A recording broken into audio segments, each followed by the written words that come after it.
할렐루야. 우리 할렐루야 찬양대의 찬양과 신뢰악단의 연주 하나님께서 기쁘게 받으신 줄로 믿습니다. 우리는 지금 사순절기를 보내고 있습니다. 이 사순절기에 수직적으로는 우리가 기도의 손을 주님께 모아드리고 또 수평적으로는 구제와 사랑의 손길을 펴야 되는 때입니다. 국내적으로 재난과 사고가 연이어 일어나고 있습니다. 오늘 여러분들이 드리는 주일 헌금은 전액 이 산불 피해자들을 위한 구제금으로 보내도록 하겠습니다. 아마 큰 위로와 힘이 되리라고 믿습니다. 또 연이어서 이 미얀마에서 엄청난 강진이 발생돼서 10,000명 이상이 사망자가 나올 거라고 지금 보고 있습니다.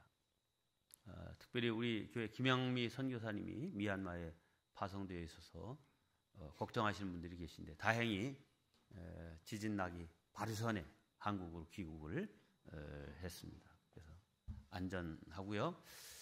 또 이 지진이 워낙 커서 1,000km 떨어진 태국, 인근 라오스에도 영향이 있다 해서 라오스에 있는 원순현 선교사에게 전화를 했더니 조금 흔들리긴 했지만 안전에 이상이 없다는 거고, 또 김양미 선교사가 활동하고 있는 그 신학교 건물이나 기타 이런 것들도 다 큰 문제 없이 다 잘 있다 하는 그런 소식을 들었습니다. 여러분들이 늘 기도해 주시기를 바랍니다. 오늘 여러분과 함께 나누고자 하는 본문의 말씀은 그 주인공을 누구로 보느냐에 따라서 다양하게 해석이 가능한 그런 말씀입니다. 흔히는 탕자의 비유로 알려진 말씀이죠. 이 탕자의 비유라고 하는 것은 그 주인공을 둘째 아들로 본 거죠. 그런데 이런 아들을 되찾은 아버지, 이렇게 하면 그 주인공이 아버지가 되고, 집안의 탕자 이러면 그 주인공이 맏아들이 되는 겁니다. 이 말씀, 이 비유의 말씀을 누구에게 줬냐 하면 실은 바리새인들에게 주신 비유의 말씀입니다. 가식적이고 외식적인, 겉으로는 아주 훌륭한 신앙으로 살아가는 것 같은데 그렇지 않은 사람들에게 주신 비유의 말씀인 걸로 보면 이 비유의 주인공은 실은 맏아들이 예수님이 하시고자 하는 메시지의 포인트다, 이렇게 볼 수도 있습니다. 그동안 저도 여러 차례 이 탕자의 비유의 말씀을 드렸는데 맏아들의 중점으로 말씀을 전한 적은 별로 없습니다. 그래서 오늘은 맏아들의 중점을 두고 여러분과 함께 이 말씀을 나누고자 합니다. 첫째, 편애하지 말아야 됩니다. 함께 합니다. 편애하지 말자. 옛날에는 자식이 많았기 때문에 가지 남은 많은 나무 바람 잘 날 없다는 그런 속담이 나올 정도로 자식이 많다 보면 이런 자식 저런 아들 별난 일들이 많이 있겠죠. 그러니까 부모의 입장에서는 그야말로 바람 잘 날이 없었을 겁니다. 근데 요즘은 하나 아니면 둘 낳는 그런 시대다 보니까 가지가 상당히 적어졌죠. 별 문제 없겠거나 이렇게 생각하지만 또 그런 것 같진 않아요. 오늘 이 본문의 주인공 아버지도 아들만 둘 있는 집인데 이 집이 심각해. 오늘 이 말씀을 함께 나누고자 합니다. 자, 부모가 자식을 키우면서 정말 꼭 조심하고 피해야 될 일은 편애하는 일입니다. 편애는 사랑을 받는 편에서는 좋을지 모르지만 사랑을 받지 못하는 편에서는 엄청난 정신적인 또 마음의 상처를 입게 되기 때문입니다. 성경을 보아도 부모의 편애 때문에 형제들 간에 아주 큰 문제가 된 일들이 많이 기록되고 있습니다. 대표적인 것이 이삭과 야곱과 요셉으로 이어지는 이 아브라함 가문의 이야기입니다. 이삭의 아내 리브가는 맏아들 에서보다 둘째 아들 야곱을 더 사랑했습니다. 훗날 이 야곱은 여러 아들들 가운데 특별히 요셉을 사랑했죠. 그래서 에서와 야곱 사이, 요셉과 다른 형제들 사이에 그야말로 죽이고 싶은 그런 마음이 들 정도로, 또 실제로 그런 일을 시도하기도 하는 이런 엄청난 문제들이 일어났습니다. 그러므로 편애는 결코 가볍게 여길 문제가 아닙니다. 편애는 한마디로 지혜 없는 부모의 모습, 극치다, 이렇게 말할 수 있습니다. 물론 부모가 자식을 똑같이 사랑한다는 것은 사실 불가능한 일입니다. 무슨 이유이든 마음이 더 쓰이고 뭔가 이렇게 좀 정이 더 가는 그런 자식이 있게 마련이죠. 그러나 그 사랑을 주더라도 좀 세심하게 주의해서 그 편하지 않게 그 사랑을 표해야 되는 것은 부모에게 주어진 책임입니다. 스스로 생각하기에 나는 어쩐지 둘째한테 마음이 더 가네, 이런 마음이 강하게 들거나, 혹은 그래도 우리 막내딸 그래서 뭐라도 하나 더 주고 싶은 생각이 들고, 이런 마음이 혹 여러분 가운데 있으시면 기도하셔야 됩니다. 하나님, 저로 지혜롭게 행할 수 있는 그러한 사람이 되어서 자녀들에게 상처를 주는 부모가 되지 않게 하옵소서. 기도할 수 있기를 바랍니다. 자, 여기 본문에 보면 섭섭함을 토로하는 큰아들의 모습을 볼 수 있습니다. 자, 오늘 읽지 않았지만 본문의 주된 내용은 죽은 줄 알고 그냥 그렇게 생각했던 그 아들이 비록 거지의 모습으로 돌아왔지만 이 둘째 아들 탕자가 돌아온 것을 인해서 그 아버지가 얼마나 기뻐하고 잔치를 벌이고 하는 그 모습이 나오고 있습니다. 자, 이런 아버지의 마음은 100분 이해할 수 있습니다. 하지만 집에 있는 큰아들의 마음을 좀 더 세심하게 살폈으면 더 좋았을 뻔했다 하는 아쉬움이 있습니다. 지금 큰아들은 뭘 하고 있다가 그 동생이 돌아왔는데도 그거 알지 못하고 있다가 집에 한참 잔치가 벌어지고 막 이렇게 굉장한 일이 벌어지고 있는 그때서야 집에 오고 있는 겁니까? 25절을 보면 이렇게 되어 있습니다. 맏아들은 밭에 있다가 즉 동생이 재산을 챙겨 먼 나라로 가서 허랑방탕하게 지내면서 재산을 낭비할 동안 형은 집에서 묵묵히 성실하게 일하고 있었던 것입니다. 큰아들이 이제 저녁이 돼서 집에 돌아오는데 무슨 날도 아닌데 막 집에서 풍악 소리가 나고 막 춤추고 웃음소리가 나고 막 이런 거예요. 그러니까 뭔 일이지? 이상하다 해서 종을 불러서 이게 뭔 일이냐 물었더니 그 종이 이렇게 대답합니다. 당신의 동생이 돌아왔음에 당신의 아버지가 건강한 그를 다시 맞아들이게 됨으로 인하여 살진 송아지를 잡았나이다. 집 나갔던 동생이 돌아와서 아버지가 지금 거창한 잔치를 벌여주고 있다라고 하는 이 이야기입니다.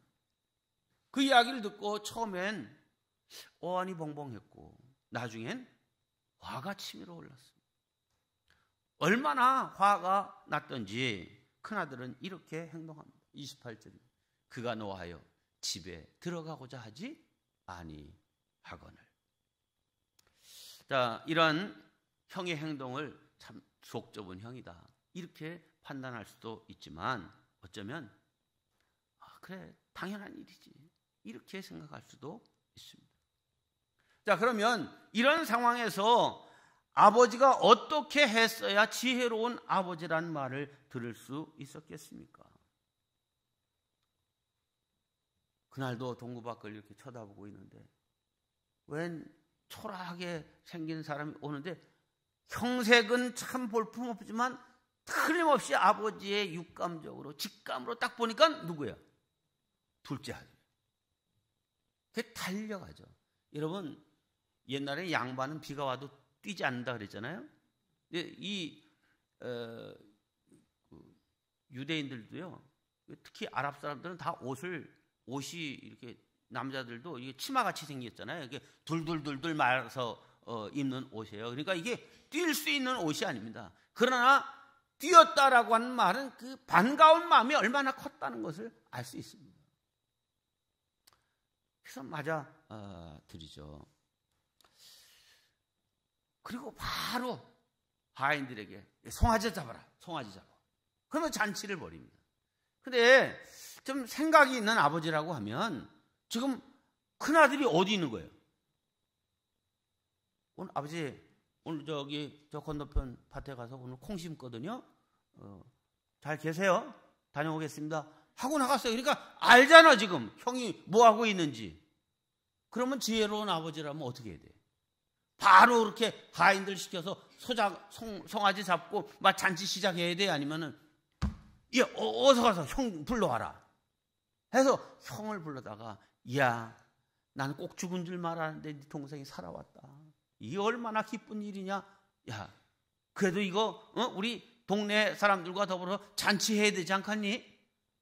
좀 형의 마음을 좀 얼르고 동의를 얻고 이렇게 해서 잔치를 시작하면 좋았을 뻔했잖아요.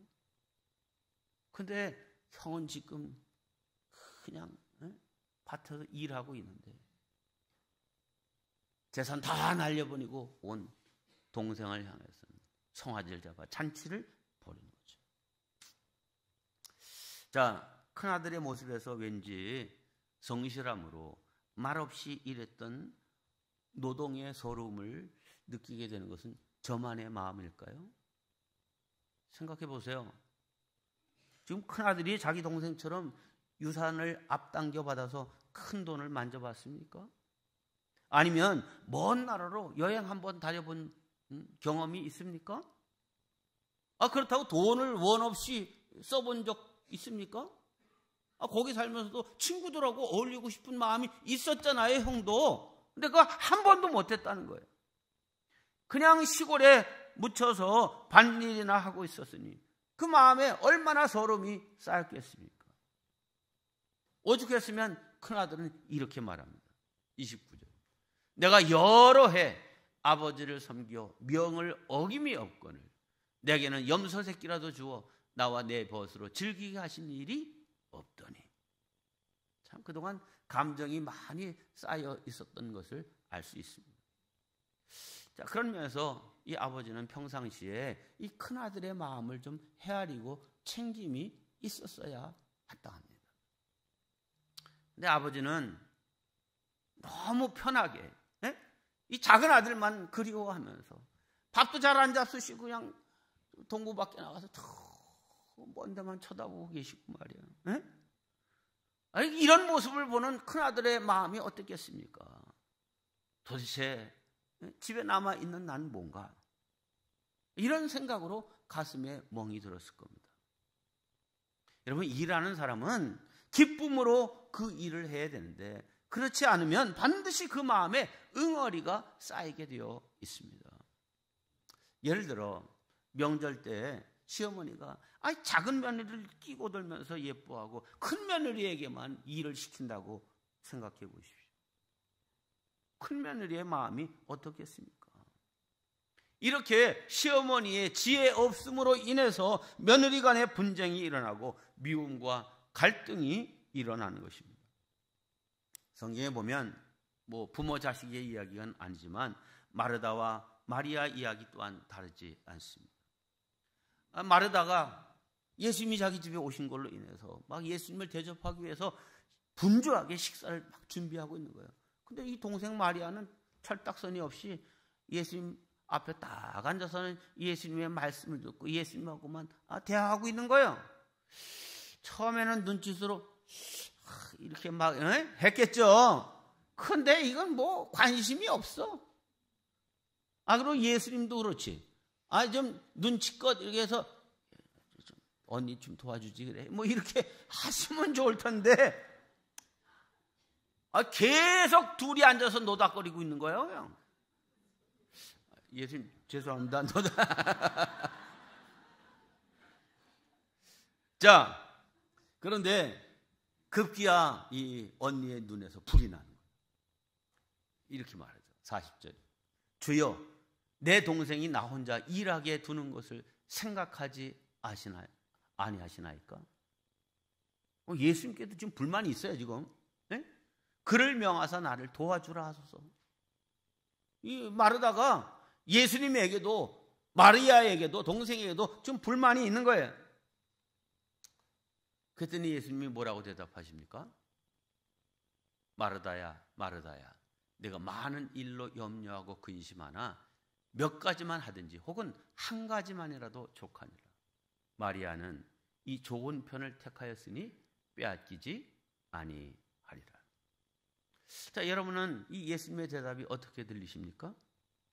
물론 이 이야기는 특별한 메시지를 주기 위한 심오한 뜻이 있지만, 자, 이렇게 예수님께 또 동생 마리아에게 요청하고 혹은 좀 약간 불만 섞인 이야기를 하고 있는 마르다에 대해서, 아유, 예, 우리가 얘기하다 보니까 야, 큰일 났네. 예, 눈치가 없었다, 야, 우리. 너 얼른 가서 좀 언니 좀 도와라. 그리고 못다 한 얘기는 이따 가자.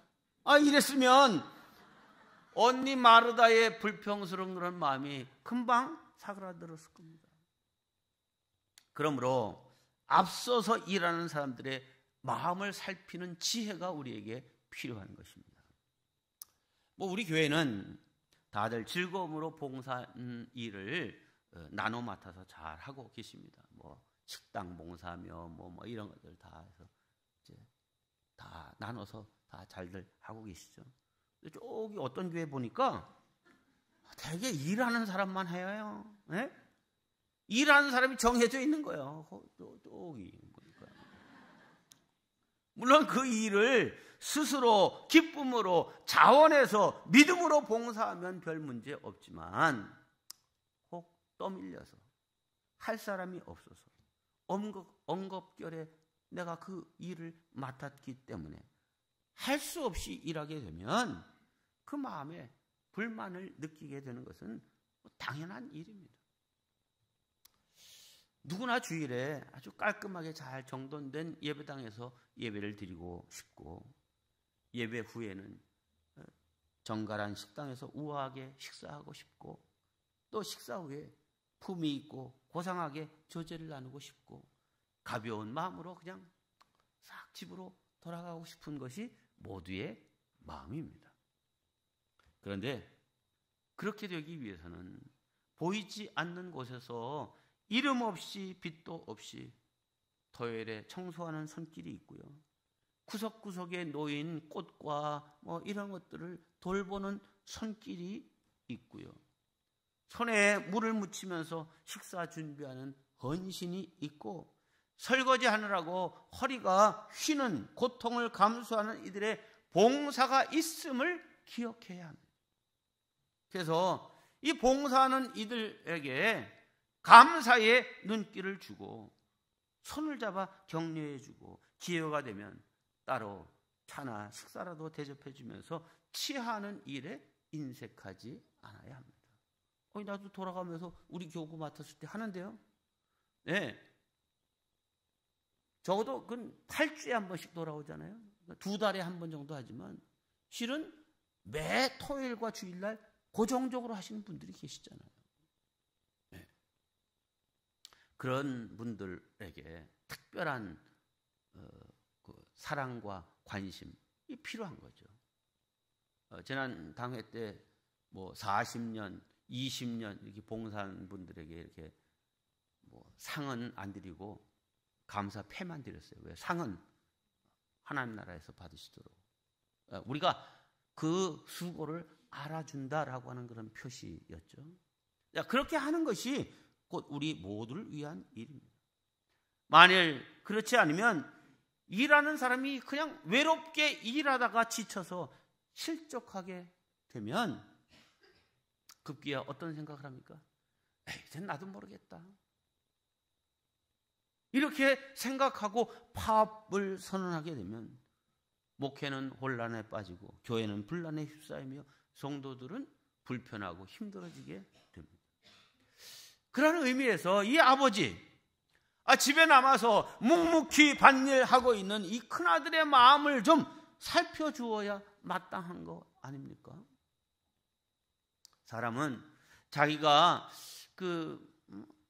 좀 알아주고 있고 그게 아니고 무시당하고 있다라고 하는 그런 느낌을 받으면 불만과 억울함을 쏟아내게 되어 있습니다. 그래서 지금 이 큰아들도 자기 동생의 허물을 들춰내고 있습니다. 즉 동생에 대해서 독소를 내뱉고 있습니다. 30절입니다. 아버지의 살림을 장녀들과 함께 삼켜버린 이 아들. 이야, 형이 동생한테 하는 말치고는 아주 좀 아버지의 살림을 장녀들과 함께 삼켜버린 아들. 그동안 큰아들이 말을 안 해서 그렇지 지금 이게 돌아가는 상황을 정확히 알고 있는 겁니다. 몰라서 가만히 있었던 것 아니고 바보 같아서 참고 있었던 것 아닙니다. 동생에 대한 미움과 아버지에 대한 섭섭함으로 마음에 칼을 갈고 있었는데 아버지는 그런 큰아들의 마음을 몰랐던 것입니다. 아니나 다를까 큰아들은 이렇게 말합니다.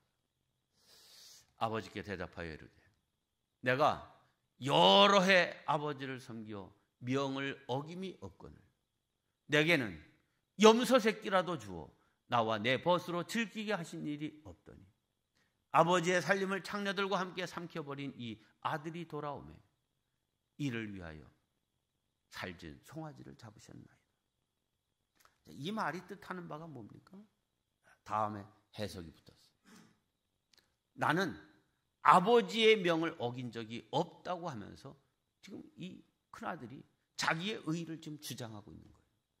내게 염소 새끼라도 잡아주었느냐라고 억울함을 호소하고 있습니다.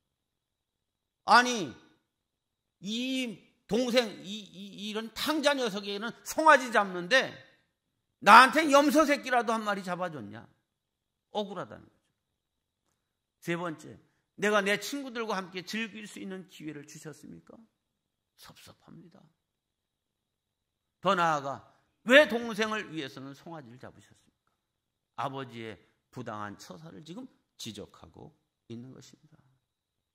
이 큰아들이 이렇게 여러 가지 복합적인 문제를 제기하고 있는 것을 보면 아버지는 이 큰아들이 속으로 어떤 마음을 품고 살아가고 있는지 잘 헤아리지 않고 그냥 나간 아들 탕자만 생각하고 살았던 것은 아닌가 하는 생각이 듭니다. 눈치 없는 아버지, 큰아들의 항의에 속으로 뜨끔했을런지도 모르겠습니다. 아니 목사님이 저렇게 설교를 하다가 어떻게 끝내려고 저렇게 자꾸 가시나? 근데 드디어 이제 답이 나옵니다. 참 따뜻함으로 문제를 풀어내는 아버지가 발견됩니다. 어른은 언제나 어른으로서 할 말을 준비하고 있어야 합니다. 어른은 명분을 통해서 권위를 유지할 수 있기 때문에 더욱 그렇습니다. 오늘 본문의 큰아들처럼 아버지에게 이런 질문과 공격을 할 때 아버지가 할 말이 없거나 할 말을 잃어버리게 되면 그 권위는 추락하게 되어 있습니다. 그러므로 아버지는 어른으로서 큰아들이 지금 말하는 그 논리와 명분에 제대로 응수할 수 있어야 합니다. 저는 오늘 본문을 자세히 살펴보면서 역시 아버지는 아버지시구나 하는 생각을 하게 됩니다.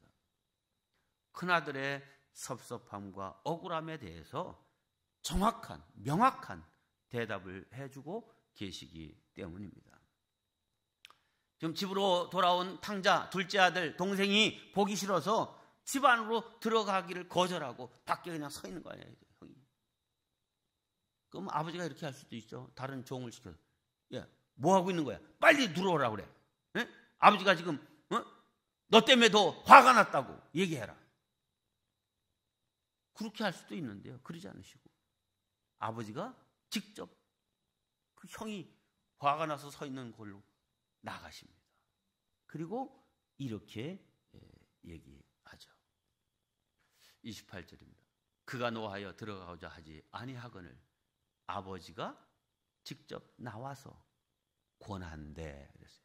여기 권한대라고 하는 말은 곁에 서서 다정히 친절하게 말을 건넨다는 그런 뜻입니다.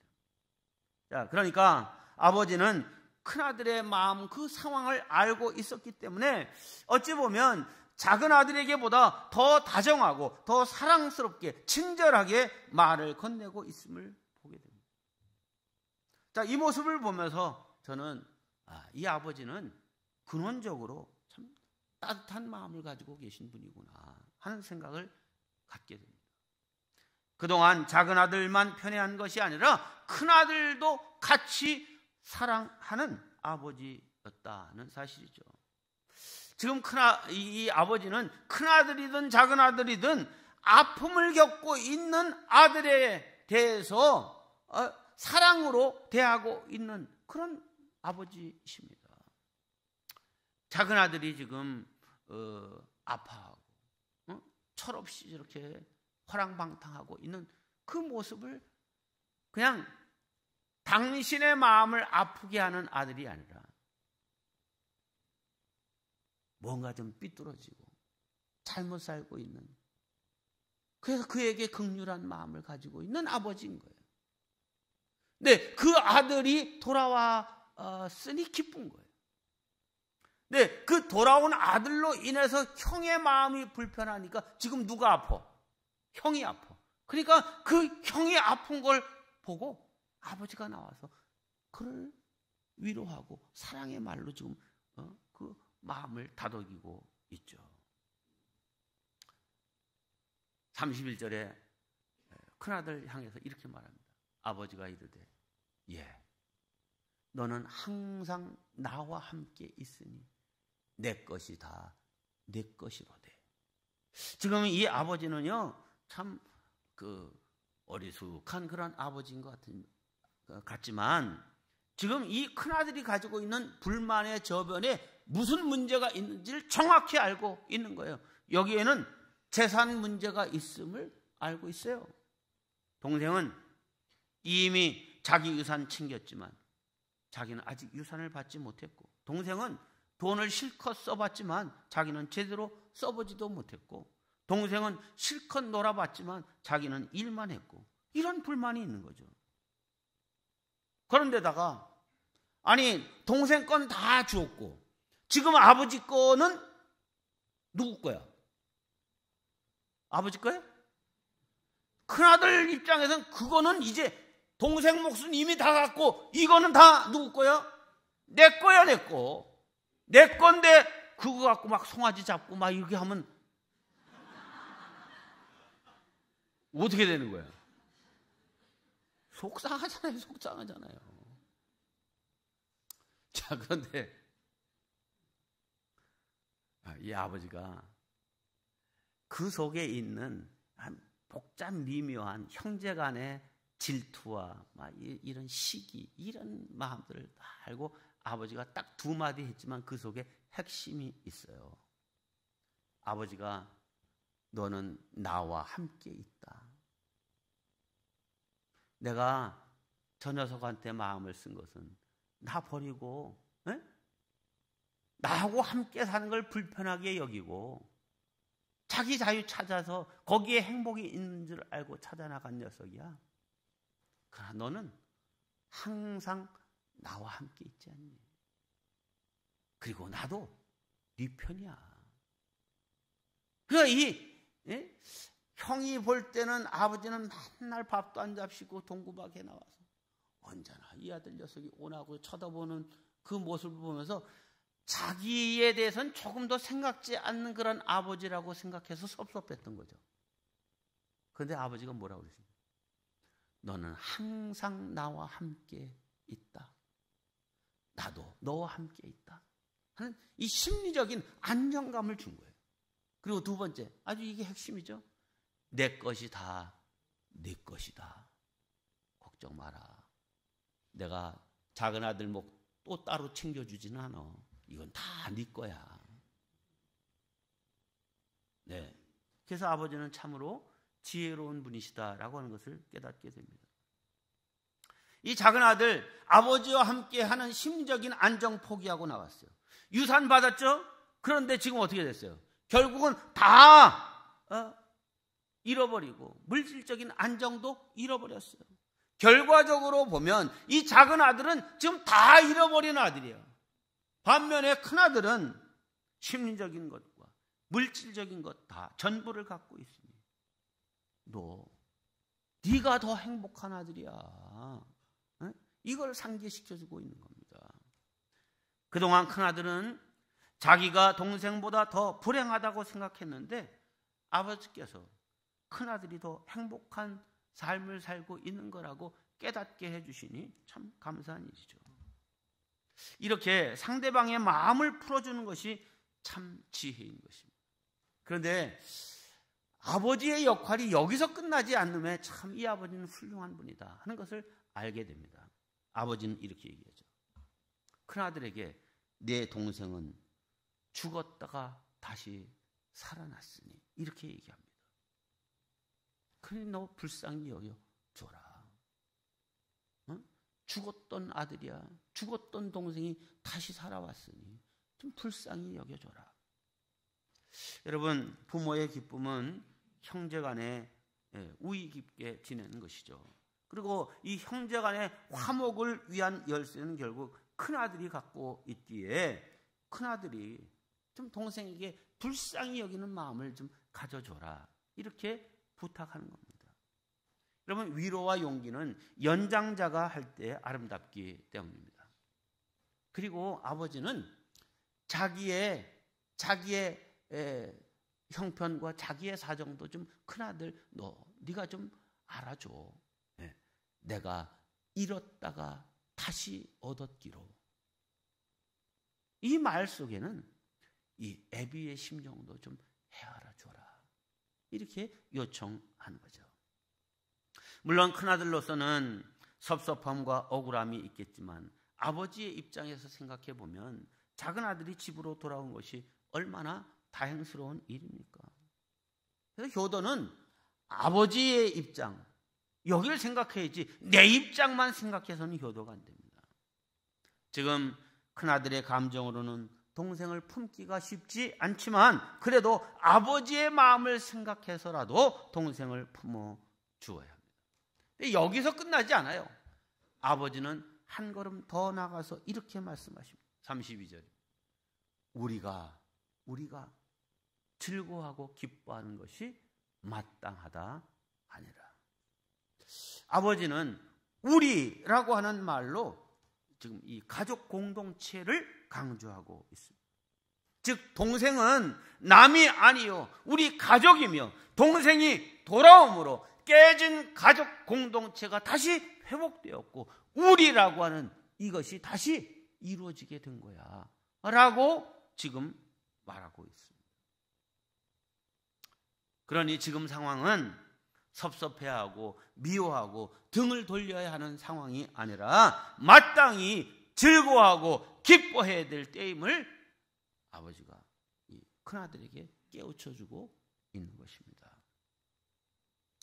사람이 뭐에 이렇게 탁 홀리고 돈에 홀리고 욕심에 홀리고 미움의 감정에 막 이렇게 탁 얽매이게 되면 상황과 인식과 판단에 정확한 그 판단을 못하고 흐려지게 되어 있습니다. 그래서 지금이 기뻐해야 할 때인지 슬퍼해야 될 때인지 싸워야 할 때인지 용서해야 될 때인지 화를 내야 될 때인지 웃어야 할 때인지를 잘 분별하지 못하게 되는 것입니다.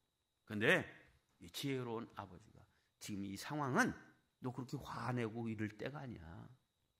기뻐해야 될 때야. 그리고 너 뭘 걱정하는 거야? 걱정하지 마. 난 네 편이야. 그리고 네 목 다 네게 줄게. 또 우리 자식이 많냐? 딱 둘인데 이 공동체가 깨졌던 거 동생이 돌아와서 이제 회복됐잖아. 많지 않은 형제간에 화목하면서 살아야지. 이 큰아들을 설득하고 있습니다. 자, 이 설득에 큰아들의 반응이 어땠다라고 하는 이야기는 성경에 없습니다. 이후 얘기가 없기 때문에 이 가정이 참 해피엔딩으로 이제 진행됐을런지.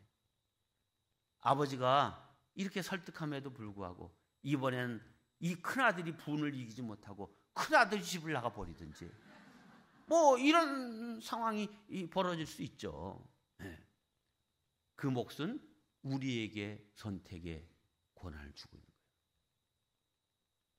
우리가 어쩌면 바리새인들, 우리가 어쩌면 큰아들의 입장에 있는 거예요.